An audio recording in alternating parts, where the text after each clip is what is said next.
You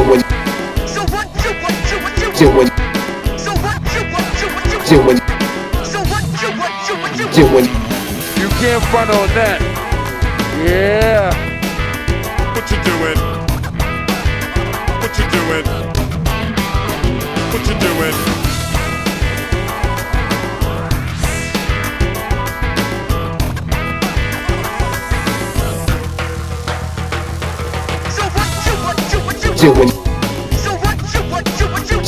We're back with What You Doing in Comics, Episode 6. I speak with Dave Franchini, the editor and writer from Zenescope Entertainment, starting his own publishing company, Weird Brain Entertainment. Enjoy the show. Welcome for another episode of What You Doing in Comics. Today I have a special publisher spotlight, which I'm really looking forward to discussing, learning more about here. I'm fortunate today to speak with the writer, editor, and publisher from Zenescope Entertainment, Dave Franchini. He's known for his work on Belle Beast Hunter, Cinderella Serial Killer Princess, the Grimm Fairy Tales book, Grimm Tales of Terror, and Princess Ninjas. He's amassed nearly 16 years working at Zenescope, as a writer, editor, and publisher, even going so far back as being an intern. And for some reason, he desires a beer transporting kangaroo. But now he's fulfilling his dream of launching his own publishing company, Weird Brain Entertainment, a label ensuring stories stay fun and ideas stay weird. It gives you Dave Franchini. Dave! Hi. Yeah, thanks for having me. You covered my entire life. I don't know if we need to do an interview. You got me. It's good. That's everything about me. Yeah, see, there's the past. Now we can talk about what's coming up forward, I guess. Yeah, this is actually, in doing the research, this is actually our third interview. This first one face-to-face over Zoom or in person. Last two were, looks like November of 2017, we did an interview for Belle Beast Hunter as well as Van Helsing versus Robin Hood in January of 2018. We do that one. I think it was like me, you, and Ralph, right? We might have did it. I think the Van Helsing one. Yeah, I think it was the Van Helsing one. Could be. I'd have to go back and look. I just briefly look. My favorite Zenescope character is Robin Hood, and I've loved all your fairy tale team up writings. People don't know they have fairy tale team ups who take two of the Grimm universe characters, put them together. So Robin Hood's been with like Gretel and Mystere and Red Agent, I believe. Yeah. Jasmine and the one with Van Helsing was just phenomenal. That was my favorite. Pat did a great job on that one. Yeah. It's just beautiful. Yeah. So even like when I was just kind of introducing you, you've taken on all these hats and these roles within the industry, and over your near 16 years with Zenescope, it's a really impressive this journey that you've gotten to this point here. It seems like such a well-rounded career. You're learning different aspects of the industry. What have you really gained the most, or that you've cherished the most that you've learned throughout this process, and how do you think it's going to help you moving forward in becoming an independent publisher and venturing out into the unknown on your own? I hope I learned enough. It's a lot. Because I did. You're right. I started out as like an intern at Zenescope, and I'm super appreciative for all the like everything I've learned there and everything I've gotten to kind of get my hands in, give me a chance to write, give me a chance to edit, give me a chance to kind of grow myself there, which is amazing for me. I never expected that. I never thought it would be something that I'd be able to do. I never thought I'd be doing comic books for a living. I went to college for computer science. I have a bachelor's in computer science. Yeah, I had right. an internship at Zenescope because I needed an internship to graduate, and it kind of just taught me everything there. I went from setting up little networks just for their a small office to working basically in shipping and then doing conventions and sales and going through sales. So it kind of I gradually learned everything from the ground up. Like I got to be a helper for everybody. Then I got to kind of like learn how to ship, learn how to package, learn how to make sure like the books weren't getting damaged, things like that. Also, like I did inventory, so I started learning a lot of cover artists. I started learning things I didn't really think about, like when I read books. Like I wasn't like I would read comics, but I wouldn't read every credit, and I wouldn't really acknowledge what those credits were. Um, And yeah, you work with a slew of incredibly talented creators. You know, whether they're writers and books that you edited, or artists, colors. Taylor Esposito, you probably worked on. Taylor is like like I get probably against his wishes. I'm attached to him and and bugging him all the time. But no, yeah, I mean, like, yeah, it's like I've been so privileged to kind of work with so many different artists and so many people I never thought I would meet, or people that I looked up to as a kid, or even like like like writers and artists that I used to read the comics for, and then I get to work with them. I'm like, that doesn't make any sense. I was like 10 years old, 11 years old when I was reading these books. Now I'm getting to like write outlines with, or pass concepts over, or just kind of like harass to get the book in on time. Like things like that was kind of crazy. It's still nuts to me. Like that's how I love comic books. So it's like it's really cool to kind of get to work with everybody. And like that's one of the coolest things about comics. It's not like I mean, there's people that can write it, edit it, draw it, letter it, color it. I lose my mind doing that. So like that's awesome for everybody to do that. But I love that I can work with like different people, different artists, different colorists, different letterers, like just kind of, and then like working out concepts and cover, like everything's really cool and different. Because I always tell people, like people that don't like aren't into comics and people that I'm friends with or family, it's like for me, it's like doing what I do is kind of like every day is Christmas. Like it's like that feeling of Christmas, or like when you get like an Amazon package and you forgot what you ordered and you're like, oh, what's this? like every email is really cool because you're getting new things that didn't exist before. You're getting either scripts that didn't exist. You're getting drawings that didn't exist. You're getting like things that you thought up of that didn't exist on paper or physically being sent to you, and then it comes in like, so you get hit with that when it comes in an email. Then you get hit with it when you put it together and you read it before you send it to print. Then you get hit with it again when it comes in physically, and then you get hit with it again when you actually meet people at conventions and stuff like that, and they're like, oh, sign this or something like that. And they're like, you want me to deface your property? I'm like, I'll do it. But I'm like, it's the coolest thing in the world of like, I don't know. Like, I don't even know how to explain it. It's like, you can only really understand it as like when you go through it. And it's like, it's the coolest thing out there.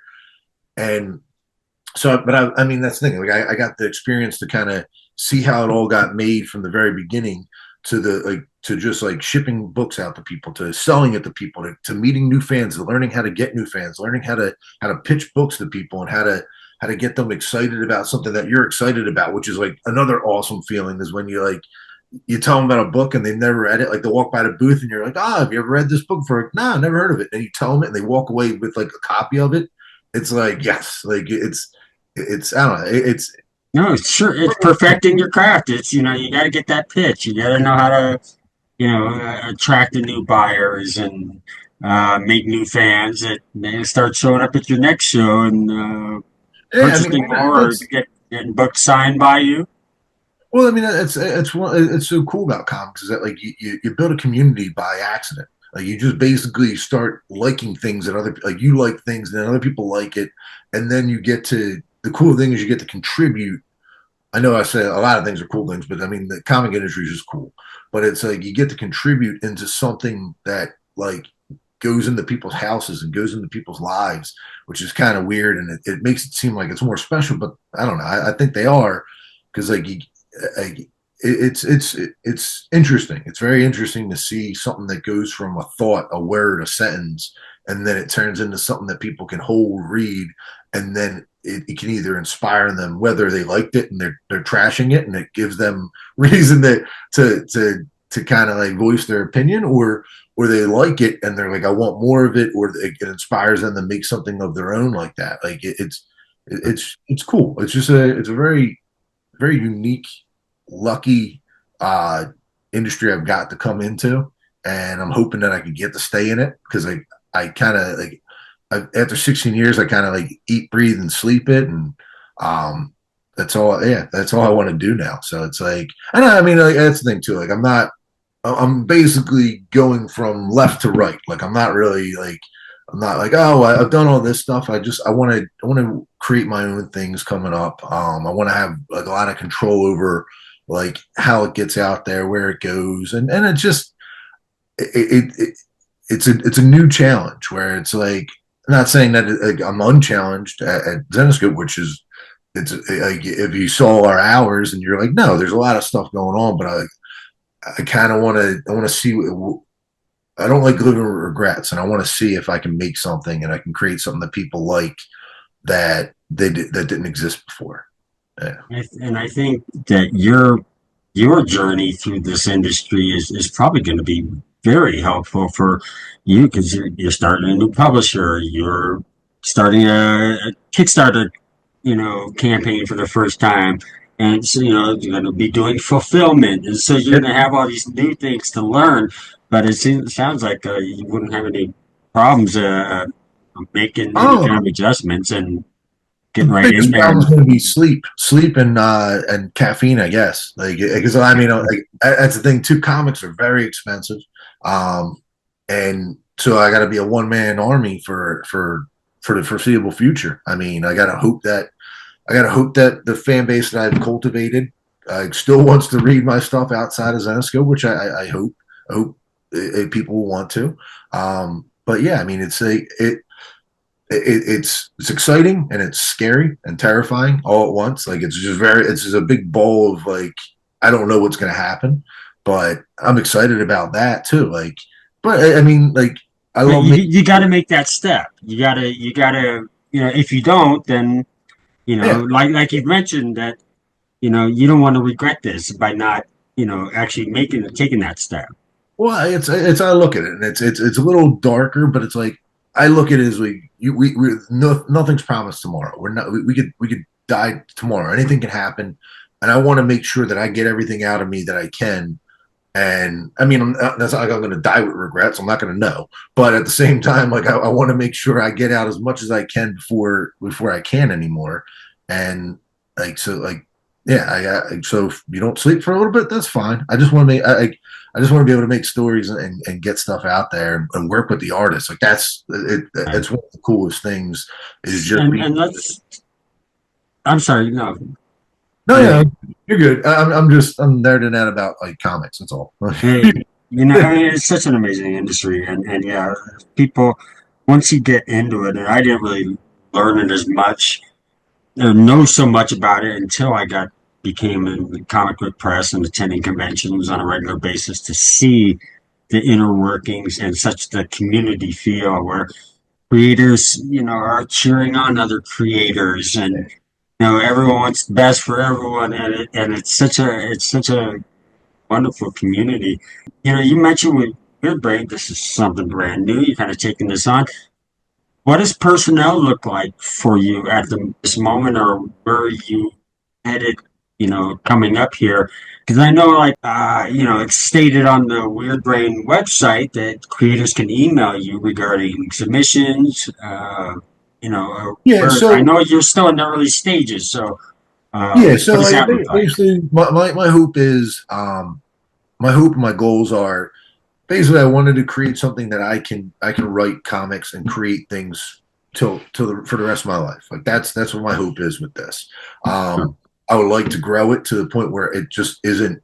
I want to be able to extend the same like help and the same like opportunities that I had to other people too. It's like because comics are tough, and I have a lot of knowledge that is mostly useless unless I use it with other people and stuff like that too. So like I have it on the website where it's like it's for submissions. Mostly it's for right now. It's for art and lettering and colors, but also too if anybody has like stuff like that. Like we're not taking on any. I'm not like it's only me right now. Besides all the artists I work with, I'm not like bringing in other books to publish yet. But I mean, it's also something that like I'm open to, and something that I would want to do in the future is be able to kind of just grow a line outside of my weird brain, but bring in other weird brains to kind of to grow out there and just kind of be a force in comics. Like I'd say, for me, it's not just like, okay, let's make a Kickstarter, make money,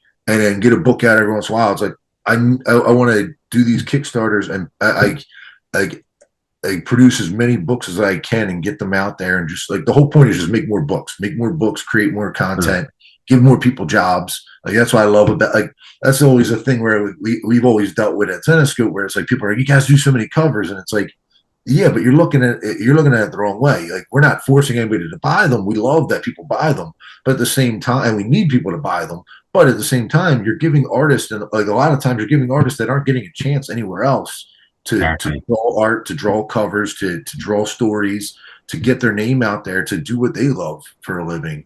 And like, so like that's I love that. Like, this first campaign has way too many covers, only because I just kept getting excited and I kept talking to people that I worked with. I'm like, I want to work with you. I'm like, let's do this. And I also look at it too as like, who knows what happens on this first one? This could, like, I could do it and 5 people like give me $2, and I'm like, oh crap. But I'm like, at least I at least got to do the experience, and I got to work with these artists, and I get to make art with these people. But I mean, I hope that's not the case. But and it's not the last one. But yeah, so like the whole, like, to go back to you're saying, like, the submissions and things like that, I want to grow slowly, hopefully, over these next few years, and kind of go from just creating the stuff that is coming out of my head to being able to bring in partners and writing partners and creative partners, and kind of just grow as a publisher. Let's jump in about Sven the Groundhog, savior from the stars, #1, hurtling toward Earth to save all mankind. It's a bird, it's a plane, it's a groundhog from space. It's Sven, your first venture into Kickstarter. I mean, it's definitely gonna be weird. It came from a weird idea. It was just like, there's a groundhog in my backyard one day, and I texted it to my girlfriend, and I was like, there's a groundhog in our backyard, and I thought it was a dead animal, and then I looked, and it was just, and he moved, and he was just a groundhog sunning in my backyard, like just laying there, and then he got up and walked away. So I was texting her, just kind of like, hey, we have a groundhog back there. And she's like, oh, well, what's his name? I was like, because I named the animals in our backyard because we got way too many of them. And I'm like, okay. And I was like, yeah, he's from space. And then I was just kind of joking about it. And I was like, I kind of like this. I was like, let's kind of roll with that. And so that's where it kind of spiraled out of. But then it definitely gets very strange, and there's a lot of like research actually done into it. I can't say it without, I can't tell you what it is without like spoiling some of the stuff coming up. Yeah, it's definitely weird. It's basically about this groundhog that comes to our planet to save us from this invasive species that's coming, that we don't know is on our planet already, and it's trying to. He's basically here to prevent us, because like the species that's come to our planet, which is, it's just like almost like you can see from the covers, it's like these mushroom monsters and these spores from space that his world used to, like, they were basically fought with and lost to, and he's coming here to make sure it's kind of like stop them from destroying our planet the same way. I mean, yeah, it's definitely a strange story. It's got some really funny art, some really cool art, there's a lot of action, comedy. Like the cover artwork on it is a lot of guys I've been working with over the years. The main title card that you see, that's one of the covers. It's done by Mike Crome and Nia Ruffino. Then we have Sun Kaminaki covers. We have Elias Chatsudis covers. John Royal, Drax Gale, which is actually, they're going to be a little bit secret. I'm trying to do something new that's kind of a little fun, because it's not just about like, all right, cool, buy this book, do this thing. I'm like, have fun. It should be fun. It's entertainment. It's comics. It should be a little exciting. So there's a little bit of that stuff thrown in there. See how that goes. People are like, they like it, cool, we'll keep doing it. They don't, all right, I tried. Got Matteo Leone. He's drawing the interiors, and he's also coloring it. And he also did the A cover for it with Ivan Nunez.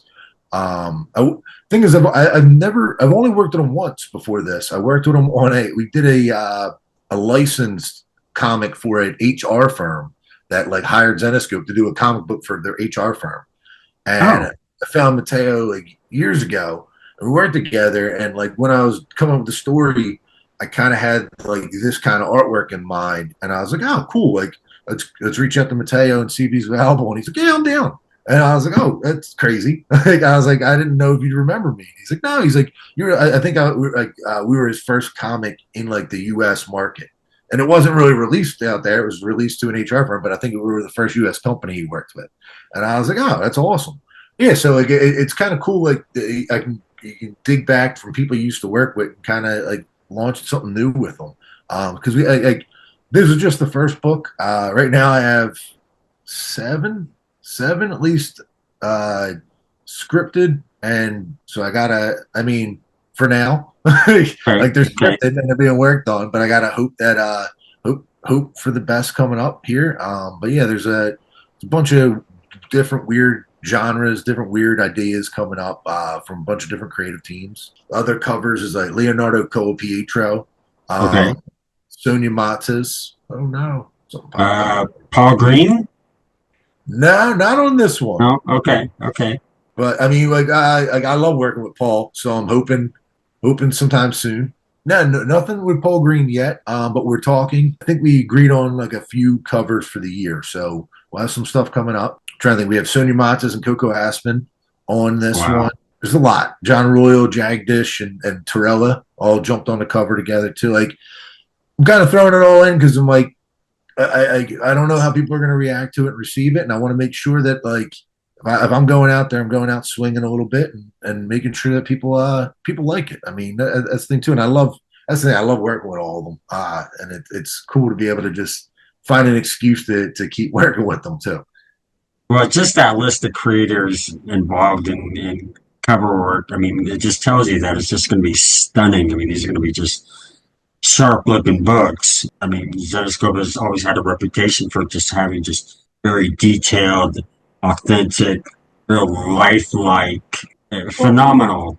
All the people you listed, I recognize the names. You know, it's great you have that much talent to be able to still work with, coming from Zenescope. Is Weird Brain going to follow a pattern similar to Zenescope, where it's like a shared universe, or will it just be a variety? So right now, like, so the seven books that I have like mapped out, at least for like that I've worked on, they're getting worked on this year. Some of them are already done. Some of them will be finished in the next month or two. Like, and they're all. And the thing is, what's happening with these series? Each first issue is going to be 48 pages. So I want to give enough content to get you introduced to the world, and then enough content to kind of get you to fall in love with the characters a little bit more. So each of these number one issues, 48 pages. And so like out of the 7 of them, 2 of them actually exist in the same universe. So, but like you'll see teases of them, like, cause like I haven't fully mapped out if they all can kind of clash together to a degree, but like as you see the series kind of come out, it's going to be harder to tell how they can connect. But I have an idea how they connect, and I know where things are. But for right now, it's not a cohesive, full shared universe yet. But like there's a few of the books written within the same universe of each other that you'll see like hints of them in each book. Yeah, I mean, like I love that stuff too. I love Easter eggs. I love tying things together. I love continuity. I love making sure things like flow together. That's fun for me. So yeah, like I mean, it's not an official like here's like this new weird universe, but it some of it does tie together. And there's some interconnectivities. Okay. Yeah, so like each of these series, they're going to stand alone, but they're going to almost have like doorways into each other. All right, yeah, I can. So yeah, get ready for a potential line-wide event featuring Fred the Groundhog. We want everyone to definitely follow and check out Weird Brain Entertainment, who can be seen and viewed more at weirdbrainentertainment.com. Definitely want to check out Sven the Groundhog, Savior from the Stars, #1. And you know what? Weird Brain doesn't seem like too odd of a name. You know, even on Zenescope's own website, they're saying Dave remains thinking of weird ideas to turn into comic books on a daily basis. So it seems, the fitting name for the company. it just kind of, it was just like, I always say it. I'm like, I know I'm weird, and I know the thoughts I have. Like, I talk to people, and they're like, I see their eyes. I'm like, I got it. I'm weird. I get it. I like being weird. Weird's all I've got. That and my sweet style. It's my weird brain, and then it just kind of rolled into that. You know what? Nothing wrong with weird. Sometimes you get some of the greatest and most creative output from some people just by getting that out. And I wish you all the best of luck and great success. Your launching of your new publisher, man. Just thank you, man. I appreciate it. Glad to hear that you're still doing all this, and you're getting out there and making your dream come true. Thanks, man. Yeah, no, that's exactly what it is. Like, I can't wait to do it. Like, I can't wait to get this first project out there, and I can't wait to keep doing more. And hopefully I can grow a fan base, keep the fan base happy, keep people happy, and wanting to read the weird books and see everybody at conventions and stuff coming up. Awesome. Be sure to visit WeirdBrainEntertainment.com for all the latest. I want to give a special shout out and thanks to Dave for sitting down and talking with me and PopCultHQ and PodCultHQ. Very excited to see Sven the Groundhog in action and more from Weird Brain Entertainment. Stay tuned for our next episode, which features C. Edward Selner of Visionary Comics. We'll see you then. You